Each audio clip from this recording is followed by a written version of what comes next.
All right, so today we're going on a deep dive that's about way more than just the Eiffel Tower. Oh, yeah. Yeah, it's about this crazy historical twist that actually saved the Eiffel Tower from being destroyed. Wow. I know, right?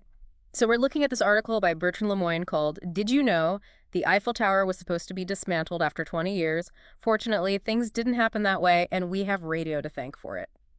Catchy title. It is, and it kind of gives away the ending, but Yeah. uh, Yeah. our mission today is to really figure out, how close did the Eiffel Tower actually come to being torn down? Okay. And how did this new technology of radio step in and save the day, I'm intrigued already. So was I. So was I. Well, it's interesting because most people don't realize that the Eiffel Tower was initially meant to be a temporary structure. Temporary, like they were just gonna... Yeah. For the 1889 World's Fair. Oh, wow. It's crazy to think about now. I know. Can you imagine, the uproar if someone tried to take it down today? Yeah, totally. And Gustav Eiffel, the engineer behind it. Right. He only had a 20-year lease on the land. Oh, so they really weren't messing around. No, they weren't. And so by 1910, that lease was expiring. Uh, And the city of Paris was seriously considering demolishing it. Seriously. So what changed their minds? I mean, the article mentions radio, so was it really that straightforward? Well, not quite. I mean, it wasn't just about the existence of radio. It was Okay. more about how Eiffel strategically positioned the tower as essential to this emerging technology. Ah, I see. You have to remember, this is a time when Paris was undergoing a lot of modernization. Right. And there were a lot of debates about the Eiffel Tower's aesthetic value and its purpose beyond just the World's Fair. Right. So Eiffel needed to find a way to make the tower relevant in this new era. Precisely. Okay. He wasn't just an artist, he was a visionary engineer. Uh-huh. He understood that he needed a practical justification for the tower's existence, something beyond just its symbolic value. Right. And this is where wireless telegraphy comes in. Which is basically what we call radio today, right? Yeah, that's amazing timing. So he was really at the forefront of a technological revolution. Absolutely he was. Mm. He saw the potential of wireless communication really early on, even before the tower's construction was finished. Wow. He let a physicist named Eugene Ducretes conduct early radio experiments from the tower. Mm. And in 1898, Okay. Ducretet successfully transmitted a signal from the tower to the Pantheon, which is about 4 kilometers away. So even before it was officially open, the tower was already this hub for radio experimentation. Yes, and it's interesting because the tower's height actually played a key role in these early experiments. So how so? Well, radio waves, unlike sound waves, travel in straight lines. Okay. The taller the antenna, the farther a signal can reach. Oh, I see, because of the curvature of the Earth? Exactly. So the tower's height wasn't just about looking impressive, it was a practical advantage for early radio transmission. Precisely then, in 1899, they managed to establish communication between the Eiffel Tower and London.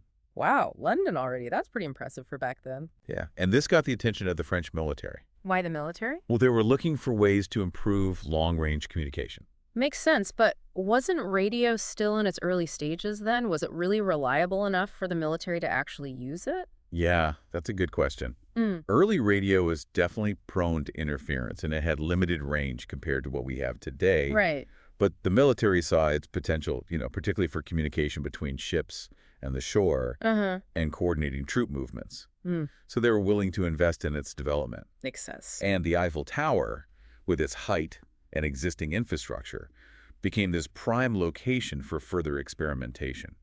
So it basically became a military asset. So did this shift happen at the same time that Eiffel was looking for that scientific justification for the tower? Exactly. He was really smart about it. Eiffel himself actually funded more research. Oh, wow. He partnered with Captain Gustave Ferrier, who was a military telegraphy expert, to conduct a bunch more experiments at the tower. And these weren't just theoretical exercises, They were pushing the boundaries of what was possible with this brand new technology. What kind of experiments were they doing? Well, Ferrier started by establishing communication with forts that were over 400 kilometers away from Paris. Wow, 400 kilometers, that's pretty far. Yeah, and this was impressive at the time. It really showed the potential of radio for coordinating military operations across huge distances. So Eiffel's vision of the tower as a scientific marvel was starting to come true. But did these early successes convince the city of Paris to not tear it down? Well, not quite yet. Oh. While these early results were promising, they weren't enough to completely prove the tower's strategic value. Hmm. Ferrier knew he needed to achieve something even more remarkable. Something that would make them really pay attention. Exactly. And he did. Oh, what did he do? In 1903, Ferrier achieved something groundbreaking. He established communication with the French naval base in Bizerte, Tunisia. Wow, that's across the Mediterranean Sea. Exactly. Yeah, that must have really impressed them. Oh, it did. It proved that the Eiffel Tower, equipped with powerful radio transmitters, could basically act as this communication hub connecting France with far-off parts of its empire. That's a game changer for the military. It really was. So at this point, the Eiffel Tower isn't just a symbol of progress anymore. No. It's an essential tool for communication and national defense. Absolutely. So it's amazing how in just a few years, the Eiffel Tower completely changed, you know? It went from this temporary exhibit to like this vital tool for national security. Yeah, and the story just gets even more incredible. In 1908, Captain Ferrier, he managed to extend the transmission range to an incredible 6,000 kilometers. Wait, 6,000 kilometers? That's basically transcontinental. Oh, yeah, it was a huge deal. So what did that mean for radio and for the Eiffel Tower? Yeah. Well, it meant that Eiffel's gamble had totally paid off. Uh-huh. This achievement, it really solidified the tower's importance, not just to the military, but to the entire nation. And so the city, they finally granted Eiffel a 70-year extension on his lease in 1910. So the very technology that seemed so new and risky ended up saving the tower. It's pretty ironic, right? It is. It really is. So then World War I breaks out a few years later. Right. And I imagine the tower's radio capabilities became even more important then. Oh, absolutely. It became crucial for, intercepting and transmitting sensitive military information. Wow. So this must have been like a really intense time. Oh, yeah. I mean, with the fate of nations at stake. Right.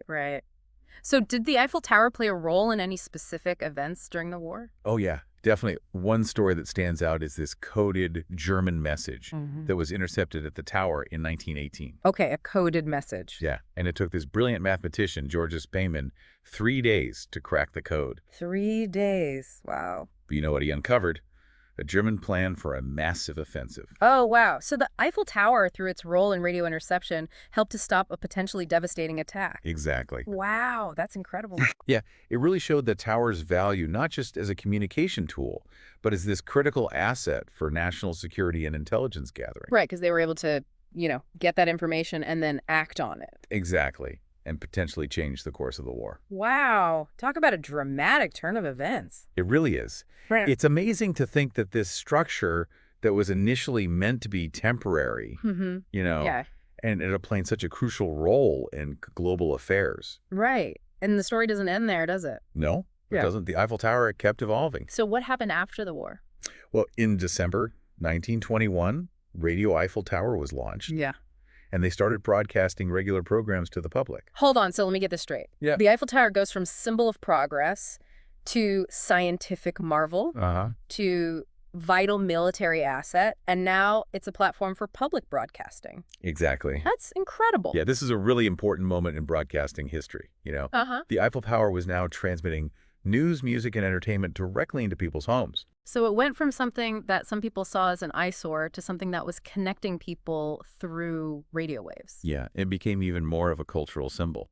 It's pretty remarkable when you think about it. Yeah, I mean, a structure built for a 6-month exhibition ends up shaping the landscape of a city, impacting military strategy, and then becoming a part of people's daily lives through radio.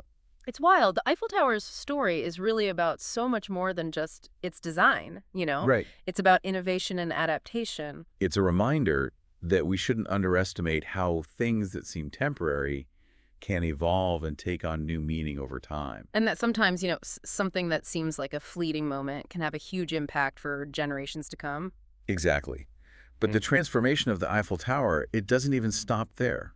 Even in more recent times, its symbolism has continued to change. Really? Like, what do you mean? Well, think about those sparkling lights that we see on the Eiffel Tower today. Oh, yeah. Those are iconic. Like, Yeah. I can't even picture the tower without them. Exactly. Yeah. But how do those lights fit into this whole narrative of transformation? Yeah, that's a good point. I mean, they seem pretty recent, right? Well, in 1985, there was this electrician and lighting expert, Pierre Bidot, Okay. and he designed the first twinkling lights for the Eiffel Tower. Oh, wow. So it was a deliberate choice to add those lights? Yeah, it wasn't just decoration. It was a way to revitalize the tower's image, to make it even more spectacular and captivating. Oh, so it was like reintroducing the Eiffel Tower to a new generation. Exactly. And it worked brilliantly. Those sparkling lights, they added a whole new layer of magic to the tower and really cemented its status as this global icon. It's amazing how every generation has found a new reason to love the Eiffel Tower. Yeah. First it was its size and engineering, then its usefulness for science and communication, then its role in the war, then its cultural impact through radio, and now these dazzling lights. Yeah, each stage builds upon the last one. Right. It's like this constantly evolving masterpiece. But those lights, they're not just about visual appeal. Right. Bidot used 3,360 xenon lamps to create that twinkling effect. 3,360 lamps. That's mind-blowing. Yeah, and each lamp had its own rotating reflector. The scale of the Eiffel Tower never ceases to amaze me. Yeah, and the impact of those lights was huge. Yeah. They brought in even more visitors and inspired countless photographs, films, and artwork. Right. The tower became more than just a structure. It became the symbol of Paris itself. From almost being demolished to becoming a global icon bathed in sparkling light. Yeah. The Eiffel Tower's journey is a testament to human creativity and our ability to adapt. And it makes you wonder, are there other Eiffel Towers out there? What do you mean? Well, I mean, are there other structures or even ideas that seem temporary or outdated, but that could be completely transformed by some unforeseen technological advancement? That's an interesting question. It makes you look around and consider all the possibilities that are hidden in plain sight, Yeah. Like maybe that old factory could be turned into a vertical farm. Right. Or that abandoned power plant could become a sustainable energy hub. Yeah, exactly. The Eiffel Tower's story shows us that we should look beyond what's obvious and consider the potential for reinvention and adaptation. Right. Because who knows what seems obsolete today might become essential tomorrow. It's all about perspective and recognizing that value isn't fixed. It can change as our needs and our technologies change. Exactly. Yeah, it really makes you wonder, what's going to be that turning point for things we think are outdated today? Right. What's the next radio moment that's going to totally transform something? Yeah, that's the exciting part. We can't predict the future, but we can learn from the Eiffel Tower. Right. Eiffel embraced radio. We got to be open to new technologies. Yeah, and it's not just about buildings, right? This idea of repurposing, finding new value. No, totally. I mean, think about it. Eiffel was going to lose his creation. Yeah. He could have just given up, but he adapted, innovated, and saved the tower's legacy.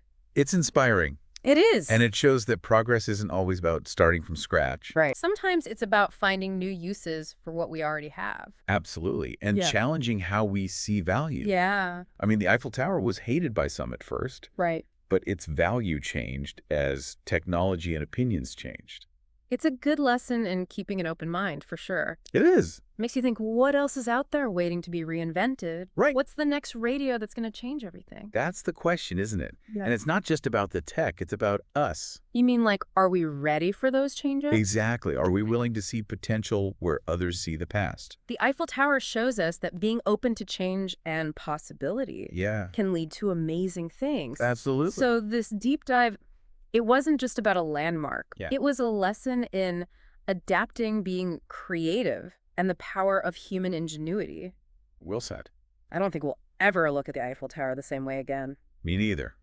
It's a reminder that even with all the change in the world, there's always room for transformation. And maybe the next Eiffel Tower story is out there waiting to be discovered. I think you're right.